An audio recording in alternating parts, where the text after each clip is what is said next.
بە یەکێک لە باشترین گۆڵچیەکانی مێژوو دادەنرێت.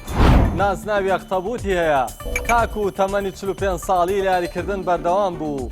مۆندیالی بەدەستێنا، بەڵام خەونی بردنەوەی چامپیۆنز لیگی بەدینە هات. ژیانلوجی بۆفۆنی ئیتاڵی لە زستانی ساڵی 1970 لە خانەوادەیەکی وەرشی لەدایک بووە. باوکی بۆفۆن یاریزانی بەرزکردنەوەی قورسایی و دایکیش یاریزانی هەڵدانی قورسایی بووە.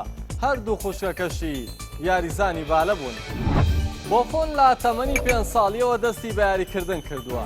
سەرەتا وەک یاریزانی هێڵی ناوەند یاری دەکرد، هەرچەندە ئاستی خراب نەبوو، بەڵام سەرسامبوونی بۆفۆن بە تۆماس نوکۆنۆی گۆڵچی کامیرۆنی وای کرد بۆ چوونی بۆفۆن بگۆڕێت و بێتە گۆڵپارێز. لە ساڵی 1991 بۆفۆن پەیوەندی بەیانی لاوانی یانەی پارماوە دەکات.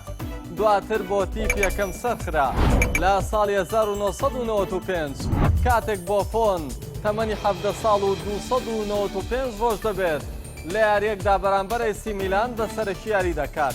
جوانلژی لەو یاریەدا بەرامبەر ڕۆبێرتۆ باجۆ جۆرژیوە وەستایەوە و توانی تۆڕی گۆڵەکەی لە تۆپی هێرشبەرانی ڕۆسۆنێری بپارێزێت. لە وەرزی 1996 بۆ 97 بۆفۆن سەرنجی هەموو ژیانی بەلای خۆیدا ڕاکێشا، بە تایبەتی دوایەوەی پارما پلەی دۆمی کاڵچۆی بەدەستێنا و بۆ چامپیۆنز لیگ سەرکەوتن. لە وەرزی دواتردا بۆفۆن نازناوی ئەختەبوتی پێدرا پاشەوەی لێدانی سزای ڕۆناڵدۆی بەرازیلی سەیف کرد.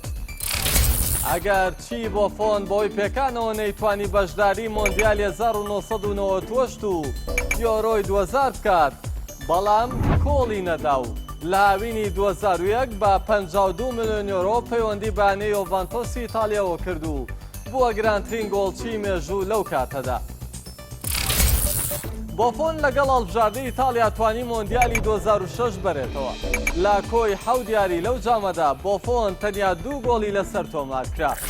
بۆفۆن لە وەرزی 2015 بۆ 2016 توانی بۆ ماوەی 974 خولەک پارێزگاری لە تۆڕی گۆڵەکەی بکات و ڕێگە نەدات هیچ یاریزانێک گۆڵی لەسەر تۆمار بکات. بە مێژوویەکی جیاوازتری نووسیەوە و بۆ تاکە گۆڵپارێز لە مێژوودا ئەو ژمارەیە تۆمار بکات.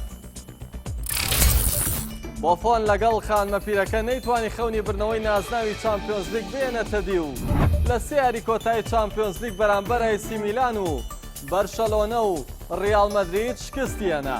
بۆفۆن لە ئاوینی 2018 و پاش 17 ساڵ یۆڤانتۆسی جێهێشت و پەیوەندی با پاریس سان ژێرمانەوە کرد. دوای یەک وەرزیش دووبارە گەڕایەوە یانەی یۆڤانتۆس.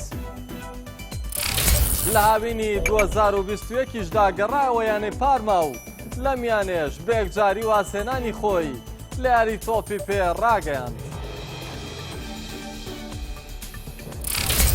بۆفۆن لە ژیانی وەرشی خۆیدا زیاتر لە 1100 یاری ئەنجامداوە و لە 499 یاریدا کلینشیتی نووسیوەتەوە کە تا ئێستا بەراورد بە گۆڵچیەکانی دیکە زۆرترین یاریە کە گۆڵی لەسەر تۆمار نەکرابێت.